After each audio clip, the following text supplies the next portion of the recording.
Bro నేను weekly 6 days last 7 months నుంచి జిమ్‌కి పోతున్నా. కానీ నా పొట్ట మాత్రం అస్సలు తగ్గట్లే. ఏం చేయాలో చెప్పొచ్చుగా కొంచెం? నువ్వు రోజు 7 మంత్స్ నుంచి జిమ్‌కి పోతున్నావు. కానీ రోజు ప్రాపర్ డైట్ 8 గంటలు పడుకుంటున్నావా? లేదు బ్రో అస్సలు చేయట్లేదు. రోజు 4 గంటలు పడుకుంటున్నా. గైస్ ఈ వీడియో చూడండి. ఇది 5 ఇయర్స్ బ్యాక్ 2020లో అండ్ ఇది 2021లో. సో మీరు బేర్లీ చేంజెస్ చూడొచ్చు. మళ్ళీ బ్యాక్ వద్దాం. 2020, 2022 కంపేర్ చేద్దాం. కొంచెం చేంజెస్ అవుపిస్తున్నాయి. మళ్ళీ బ్యాక్ వద్దాం. 2020, 2023 ఇక్కడ అసలు సంబంధమే లేదు. మళ్ళీ బ్యాక్ వద్దాం. 2020, 2024, 2025 కంపేర్ చేద్దాం.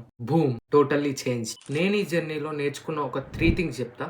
ఫస్ట్‌ది హెల్తీ ఈటింగ్, గుడ్ స్లీప్. ఈ రెండు మీరు కన్సిస్టెంట్‌గా చేస్తే మీ హెల్త్, మీ బాడీ రెండు మీ హ్యాండ్స్‌లో ఉంటాయి. ఫర్ ఎగ్జాంపుల్‌గా మీరు ఒక 6-7 మంత్స్ నుంచి కన్సిస్టెంట్‌గా జిమ్‌కి పోతున్నారు, వర్కౌట్ చేస్తున్నారు. But no diet, no proper sleep. నేను 100% గ్యారంటీ ఇస్తున్నా. మీ బాడీలో గానీ, మీ హెల్త్‌లో గానీ 10% చేంజెస్ కూడా చూడరు. ఇన్ఫాక్ట్ మీరు ఇంకా వీక్ గా ఫీల్ అవుతారు. ఇప్పుడు ఆపోజిట్ వేలో వెళ్దాం. ఒక 6-7 months proper diet, 7-8 hours proper sleep. మీ బాడీ, మీ హెల్త్ రెండిట్లో చేంజెస్ చూస్తారు. ట్రస్ట్ మీ బాడీకి స్లోగా టైం ఇవ్వండి. ఇది ఒక స్ప్రింట్ కాదు. ఒక 1 ఇయర్ లేకపోతే ఒక 6 మంత్స్ వర్కౌట్ చేసినాం, మనకు కావాల్సిన రిజల్ట్స్ వచ్చేసినాయి, ఆపేసినాం. ఇది మ్యారథాన్ లెక్క. మీరు ఎంత లాంగ్ సస్టైన్ అయితే అన్ని అడ్వాంటేజెస్ ఉంటాయి. ఇన్ఫాక్ట్ మీరే ఇంకొక 10 మందికి అడ్వైజ్ ఇస్తారు. Trust me. డైలీ హెల్తీగా తినండి, 8 అవర్స్ ప్రాపర్ స్లీప్ తీసుకోండి, మీరే రిజల్ట్స్ చూస్తారు. దీంట్లో మ్యాజిక్ అంటూ ఏం లేదు. It's about consistency.